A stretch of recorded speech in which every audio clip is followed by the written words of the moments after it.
In this video, we study Abortable Broadcast. The traditional broadcast interface enables a client on the sender side to invoke a broadcast operation for a message. The most basic property a broadcast must guarantee is validity. To satisfy validity, the following must hold. When a correct node broadcasts a message, then every correct node must trigger a deliver event for this message eventually. This trivial-looking primitive is challenging to implement in practical settings. The core challenge for validity is reacting to problems. Such problems can be either due to slow or faulty peers, network congestion or interruptions, or malicious peer behavior. Generally, there are three options to handle such issues. The broadcast primitive can propagate the back pressure to the client, and thereby slow down the protocol relying on the broadcast primitive. As a second option, the sender can buffer messages and try to send them later. A third alternative is to drop messages if they can't be sent to a peer.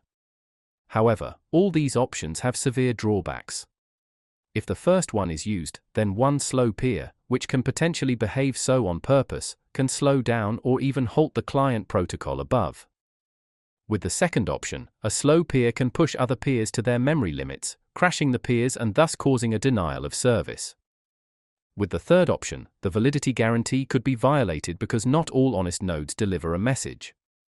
This can happen if a link is suffering from actual congestion, or a benign peer just happens to be slow. This would create the risk of that peer getting stuck forever by missing an important message, which can in turn destroy the liveness guarantees of the entire protocol above.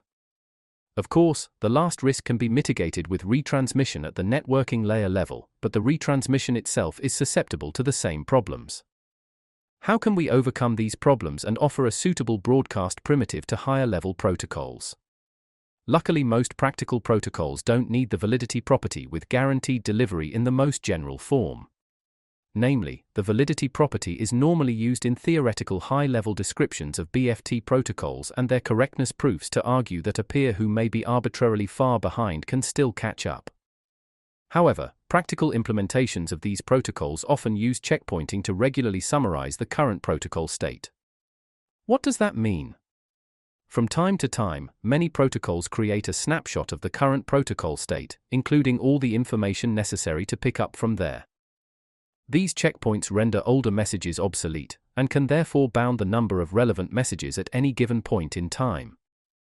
To ensure bounded memory usage, these practical protocol implementations also require a practical broadcast primitive that can take advantage of messages becoming obsolete. We define an abortable broadcast interface which allows clients to invoke the abort operation on messages they previously broadcast. We call a message active if the client has invoked the broadcast operation on the message, but not the abort operation. We weaken the validity property to apply to active messages only. This enables implementations with a bound on the amount of memory used. More precisely, abortable broadcast validity guarantees the following. As long as the number of active messages is bounded, they are guaranteed to be delivered. This holds regardless of the rate of message creation and deletion or the rate of data transmission to any specific peer. This weaker interface still suffices to implement practical client protocols, ranging from distributed key generation, threshold signing, or consensus protocols. Let us now study a simple implementation for abortable broadcast. The algorithm uses a slot table data structure for the active messages. A slot table is a numbered array of slots. Each slot has a version number and either is marked as free or contains a message. The number of slots is the maximum number of active messages. Each node maintains a send-side slot table for its own active messages. In the example shown here, a node has 3 active messages, A, C, and D, stored in some of the slots, with a different version number each.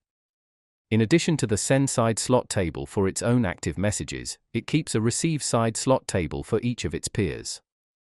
Now we'll take a closer look at how the nodes keep their send and receive side tables in sync.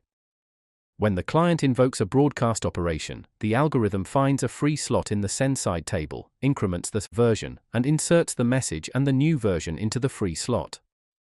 Then it sends an update message to all peers on an authenticated unreliable channel, announcing a new message in the slot where the version has been updated. Here we depict the receive side table of one peer on the right-hand side, the same happens at all other peers receiving the update message.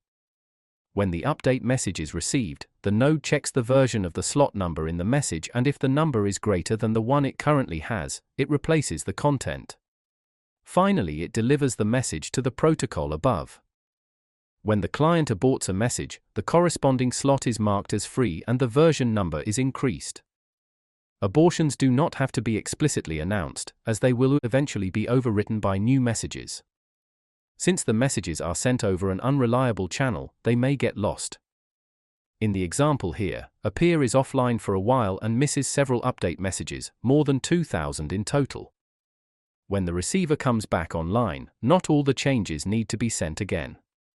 By retransmitting the latest version of each slot periodically, peers that have not been able to receive all messages can catch up with one message per slot and make sure their receive side slot tables are eventually synchronized.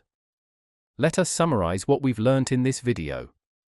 Traditional broadcast primitives are at the risk of denial of service attacks, where malicious nodes may cause others to wait or to buffer messages until they go out of memory, crash, or just be very slow. Abortable broadcast ensures that all active messages are eventually delivered with bounded memory usage. Therefore, it is an ideal primitive for protocols with checkpoints to bound the number of active messages and is used as the basis for the higher layers of the Internet Computer Protocol. Thanks for watching.